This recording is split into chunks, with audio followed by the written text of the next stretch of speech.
자, 오늘은 2026학년도 고려대학교 9월학기 입학, 우리가 흔히 12년 특례라고 부르는 전형을 준비하는 분들을 위해 준비했습니다.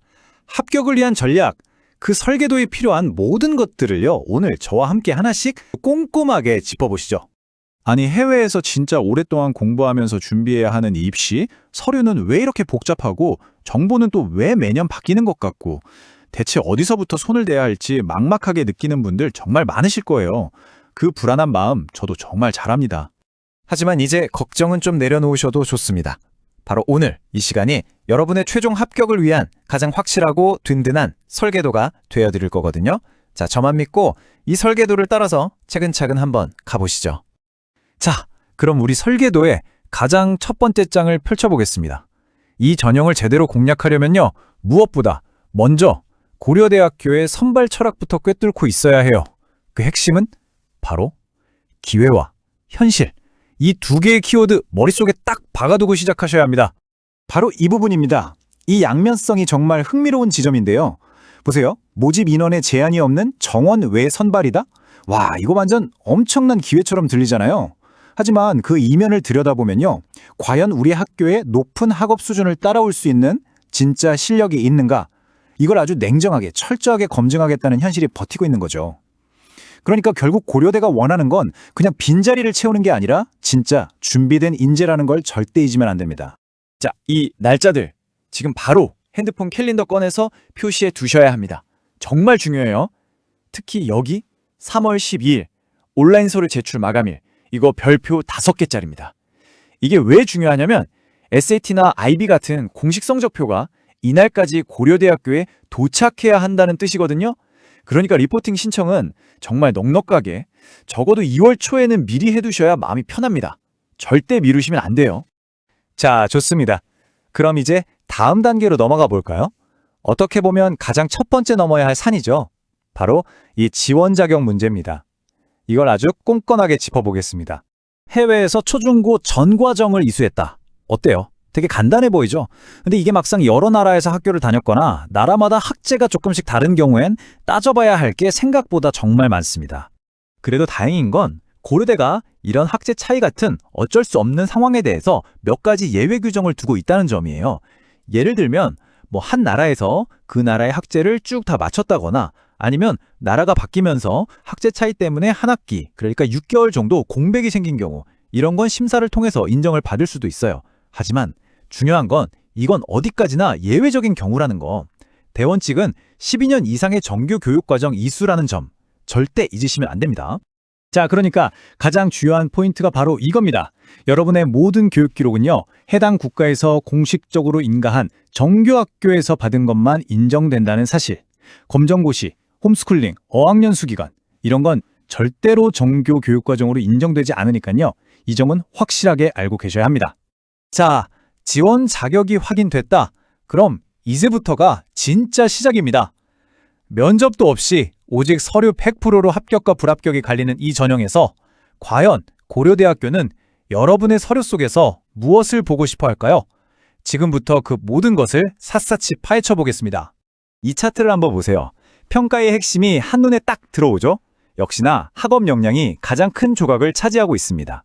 하지만 여기서 진짜 중요한 건 뭐냐면요, 그냥 나 공부 잘해요, 이걸로 끝나는 게 아니라는 거예요.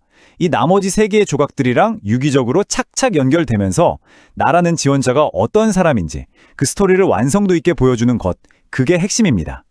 자, 그럼 첫 번째, 가장 중요한 학업 역량부터 볼까요? 이건 그냥 단순하게 GPA 숫자만 보는 게 절대 아니에요. 입학사정관들은 뭘 보냐면, 첫째, 꾸준히 오르는 상승 곡선을 그리고 있는가.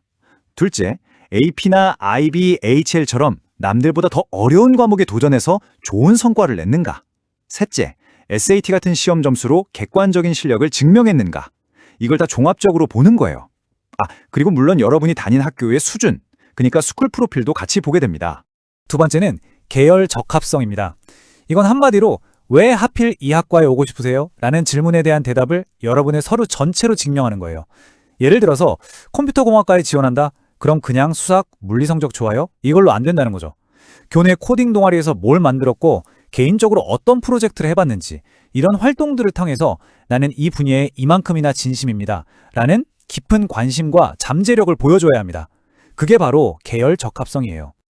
그리고 마지막으로 여러분이 어떤 사람인지를 보여주는 인성 파트입니다. 이건 크게 두 가지로 나뉘어요. 첫 번째는 세계 시민 역량. 다양한 문화 속에서 자라면서 얻게 된 열린 마음, 소통 능력 같은 것들이죠. 그리고 두 번째는 공동체 역량. 학교라는 작은 사회 안에서 리더십을 발휘하고 친구들과 협력했던 경험을 보는 거예요. 물론 이 두 가지 모두 막연하게 저는 착해요가 아니라 구체적인 교내 활동 기록으로 딱 증명되어야 합니다. 자, 이제 평가 요소가 뭔지 정확히 알았죠? 그럼 이제부터는 이걸 어떻게 내 서류에 효과적으로 녹여낼 것인가? 그 구체적인 전력을 한번 짜보겠습니다.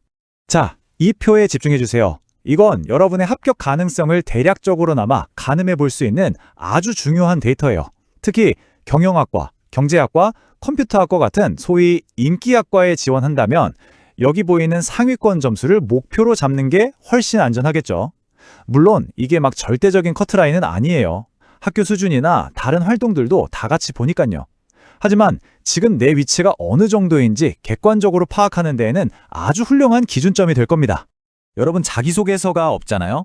그래서 이 5개의 활동을 100자 내외로 요약하는 활동 확인서가 사실상 여러분의 미니 자소서이자 얼굴이 되는 겁니다. 그냥 동아리 활동을 했다. 이렇게 쓰면 절대 안 돼요. 그 활동을 통해서 뭘 배웠고 어떤 성과를 냈는지를 구체적인 숫자로 보여줘야 해요. 예를 들면 성적이 올랐다가 아니라 상위 5% 안에 들었다. 이런 식으로요. 그리고 5개 중에 최소 3개는 지원 전공과 딱 연결시키는 거. 이거 절대 잊지 마세요. 자, 이제 거의 다 왔습니다. 지금까지 이야기한 모든 내용들을 꽉 붙잡아줄, 여러분의 합격을 단단하게 받쳐줄 3개의 기둥을 마지막으로 정리해 드릴게요. 이 3가지만큼은 정말 꼭꼭 기억하셔야 합니다. 여러분의 합격은요, 결국 이 3가지에 달려있다고 보시면 됩니다. 첫째, 누가 봐도 이 학생 공부 잘하는구나 인정할 수밖에 없는 압도적인 학업 지표. 둘째, 모든 서류가 하나로 합쳐져서 저는 이 전공을 위해 태어난 사람입니다 라고 외치는 듯한 일관된 스토리. 그리고 마지막 셋째, 아포스티유 하나, 서류 마감 시간 하나, 단 하나의 실수도 용납하지 않는 완벽한 행정 처리. 이 3 기둥 중에 단 하나라도 흔들리면 합격의 문은 정말 멀어질 수 있습니다. 이제 서류를 최종적으로 마무리하시면서 스스로에게 이 질문을 한번 던져보세요. 해외에서 보낸 나의 특별한 12년, 그 시간과 경험이 과연 고려대학교가 찾고 있는 인재상과 어떻게 연결될 수 있을까? 이 질문에 대한 여러분만의 멋진 대답을 찾는 것, 그게 바로 합격으로 가는 마지막 열쇠가 될 겁니다.